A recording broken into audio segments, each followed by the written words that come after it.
2026 సంవత్సరం 12వ రాశి మీనరాశి. మీనం అంటే చేపలు, 2 చేపలు ఉంటాయి మీనరాశి గుర్తుగా. ఆ మీనరాశిలో విష్ణుమూర్తి కూడా అవతరించాడు. వెంకటాచల నిలయం వైకుంఠపురవాసం, వెంకటాచల నిలయం వైకుంఠపురవాసం, పంకజ నేత్రం పరమ పవిత్రం, పంకజ నేత్రం పరమ పవిత్రం, శంఖచక్రధరం చిన్మయ రూపం, వెంకటాచల నిలయం వైకుంఠపురవాసం,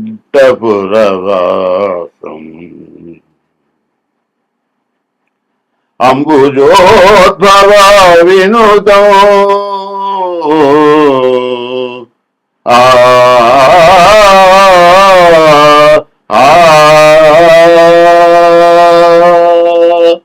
అంబుజోద్భవ వినుతం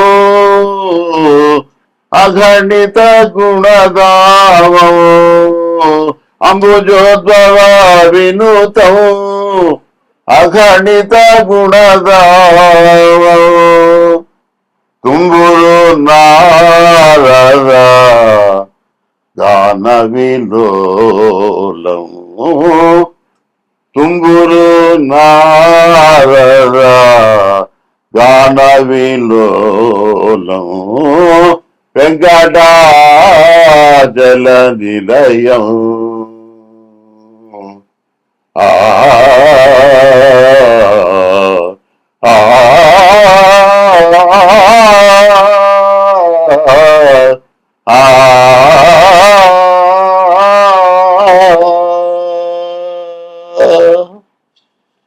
గోవింద గోవింద. ఈ విష్ణు రూపం మత్స్యావతారం స్మరించుకుందామని ఈ పాటని అన్నమాచార్య కీర్తన చేసుకున్నందుకు అందరూ సంతోషించాలి. ఈ మీనరాశికి చెప్పలేదు, ఈ మీనరాశి 12వ రాశి. ఈ మీనరాశికి అధిపతి గురువు.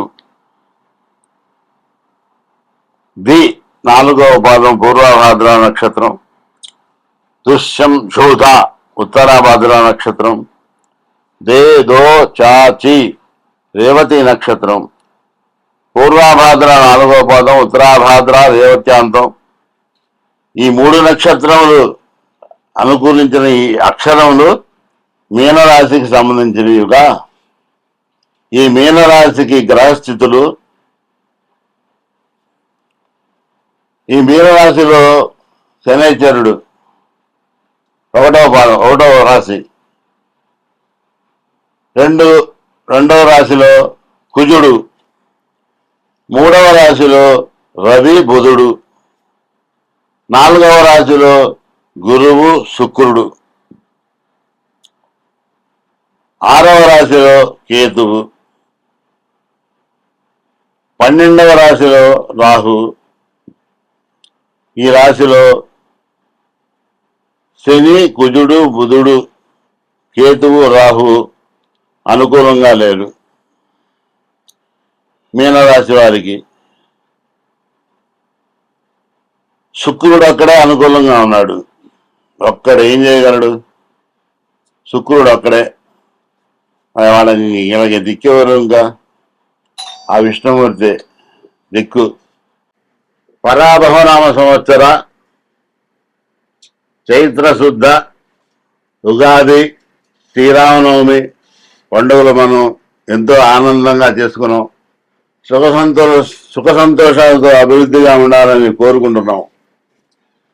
కానీ కొన్ని గ్రహాలు మనకు అనుకూలంగా లేనప్పుడు చాలా బాధలు వస్తాయి. ఈ అనుకూలం లేని గ్రహాలకు మనం తగిన పూజలు, తగిన శాంతులు, జప హోమాలు పండితులతో మనం చేపించుకొని సుఖశాంతులతో వర్ధిల్లాలని కోరుకుంటున్నాం. మా నంబరు గాయత్రి జ్యోతిష్యాలయం 8179551467. ఈ నెంబర్కు సంప్రదించి మీ డేట్ ఆఫ్ బర్త్ కానీ అది లేని ఎడల హస్త సాముద్రికంతో కానీ తగిన పారితోషికం తీసుకొని మీకు మిమ్మల్ని మీ జాతకానికి అనుకూలత చేయగలరని ప్రార్థిస్తున్నాం. ఇట్లు నా పేరు పానుగంటి వెంకటేశ్వరరావు. ఒక్క విషయం, చిన్న విషయం చెబుతున్నాం.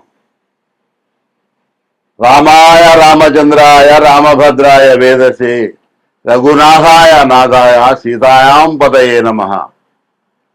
రామాయణ కాలంలో రాముడు 14 ఏళ్ళు వనవాసం చేశాడు.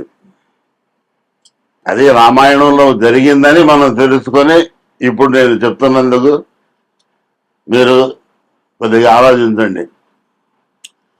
ఆ 14 సంవత్సరాలు కూడా ప్రజలు మా రాముడు లేడు, మా దేవుడు, మా రాజు మమ్మల్ని కన్నబిడ్డలాగా పరిపాలించే అని ప్రజలు ఎంతో ఆయన ఆరాధించారు. ఆ 14 సంవత్సరాలు కూడా ఇళ్లల్లో సంసారాలు కానీ, వాళ్ళకి పెళ్ళిళ్ళు కానీ, సంతోషాలతో ఉండటం కానీ వాళ్ళు అనుభవించరా. మా రామచంద్రమూర్తి ఉండాలి, మాకు రాజుగా ఉండాలి, మేము అప్పుడు సంతోషంగా ఉండాలి అని వాళ్ళు ఆతృతతో ఎదురు చూశారట. ఇప్పట్లో ఏం లేదు, అట్లా లేదు. మరి మనం కూడా ఆ రోజు రామ రాజ్యంలో జనులు ఎట్లా ఉన్నారో రాజు కోసం, ఒక దేవుడు కోసం, దేవుడైనా కానీ రాముడే దేవుడు. కానీ అప్పుడు దేవుడు అనుకోవాలి, ఆయన నరుడే మన యుగాలకి, మన వచ్చేదరగా కలియుగానికి దేవుడయ్యాడు. ఈ ప్రజలు కూడా రామనామంతో తరించాలని కోరుకుంటూ, ఆ రామనామానికి విశేష బలం ఉంది. రా అంటే నారాయణ అనే అక్షరంలో రెండోది, మా అంటే నమశివాయలో 2వ అక్షరం. ఈ రామ అనే అక్షరం రోజుకొక్కసారి వెలిగిన జన్మ ధన్యమైపోతుంది. ఇద్దరిని సేవించినంత ఫలితం.